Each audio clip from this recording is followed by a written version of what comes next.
This perp back with another video, and I just got done watching episode 3 of Watchmen. Man, started to reveal a lot in this episode. A lot of questions are answered, but still so many questions. But before I get into this review, hit that like button, hit that subscribe button if you're new, and also follow me on Twitter at perpminded420 on Twitter. But with all that being said, let's get right into this because I know this should have been up last night. Anyways, so it starts off, we get this mysterious character hopping in to this phone booth, this blue phone booth that is a phone booth for Dr. Manhattan, and she's telling these jokes throughout this episode, which kind of really gives you more of a backstory on the entire story, kind of, you know, if you're not familiar with Watchmen. Come to find out, you know, this chick works for the feds, and what she does is pretty much runs this anti-vigilante task force kind of thing. And I really like how this scene was all set up, like this bank heist. You thought she was robbing this bank, but turns out she was just trying to catch this guy, the Revenger, terrible name. And I love this character Lori, you know, and just her character and how she was introduced. So now we get a new character by the name of Senator Kane, and he's the one that pretty much made the cops start wearing masks in Tulsa, Oklahoma, and that's the only place that we know so far that has done these methods. And he pretty much wants Lori's help to find out who killed the chief down in Tulsa. And you can also tell that this guy is not to be trusted because, you know, he wants this form of, you know, of the law in other cities like Atlanta, and he names a few others.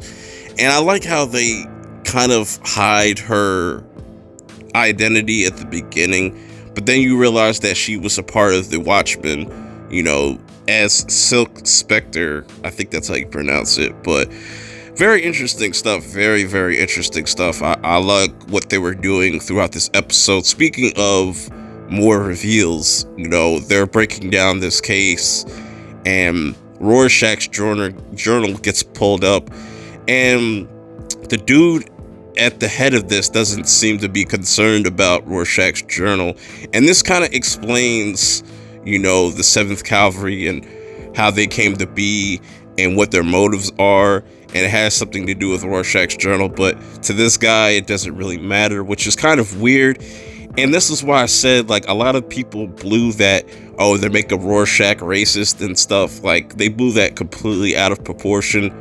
And like I said in previous episode reviews, that the 7th Cavalry is only going to be a small part of the story they're trying to tell for right now.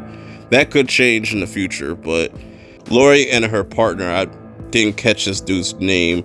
He seems to be a fan of hers, which I find interesting that, you know, celebrities in this world aren't as looked at highly as we look at it in our reality, which is kind of weird. But anyways, she's heading to Tulsa, Oklahoma, and she really starts to see how big of a shitstorm this town is and how, you know, things are being run.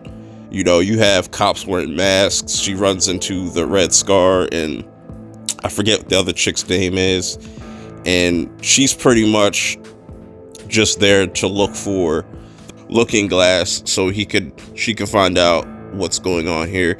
So she gets to talk to Looking Glass, and I like how she kind of makes fun of his little interrogation room, the racist detector. I found that to be super hilarious.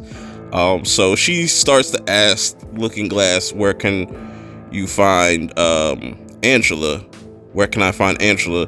And he pretty much tells her where she could find her, and she's going to be at the funeral for the chief.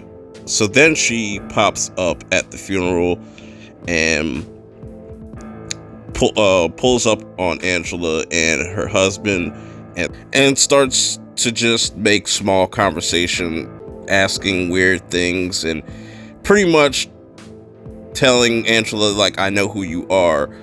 And while this funeral's going on, this dude with the Rorschach mask pops up and tells the people, I want Senator Kane because he's a race traitor.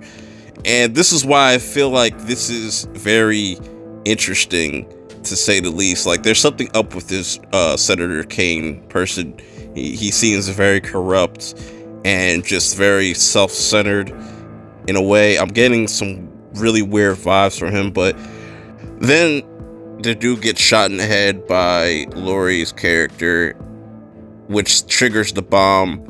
Regina King gets everybody out the way, throws the body in the grave with, the chief, and the thing blows up.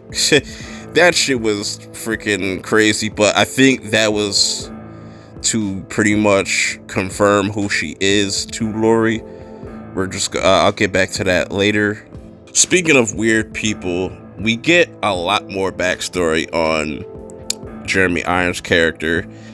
Also confirming that this is Ozymandias. I probably butchered his name, but here I'm thinking he's trying to send somebody into outer space to get in touch with, Dr. Manhattan, but comes to find out this is actually his prison, which gets me thinking, like, what is really going on here? What is his plan to just escape? And I really think that he's going to be the big bad of this whole show. He's going to try to escape somehow, and when he does, who knows what he's going to end up doing, what he has planned. Who knows? So it cuts to Senator Kane, and he's talking to the people, the press, and just giving this bullshit ass speech like yada yada. He was the one that saved everybody, but I think he's going to be a big player in future episodes. So then we have this scene with Laurie talking to Angela, and I love this scene because she pretty much figured out who she was and what's going on, but she's still trying to find out what's going on with Chief. She thinks that Angela could be a suspect, or she's hiding something, and she knows her alias, or what she goes by, Sister Night. So it's going to be really interesting to see these two, if they're going to team up in a future episode. But I liked this episode. It pretty much ends with Laurie in that phone booth, and she being kind of heartbroken that Dr. Manhattan left. And she leaves the booth, and this car falls out of the sky, which I think she gets a sign that, Dr. Manhattan is actually listening. I don't know how that's going to play into everything, but I feel as if we're starting to really get a grasp of where they're going in this story. We're just going to have to wait until more episodes come out. I really enjoyed this episode. We've got some answers, a lot more questions. Man, if you're not watching the show, I don't know what you're doing. I think this show is really well written. Every episode is just getting better. But until next week, I will see y'all later. Peace.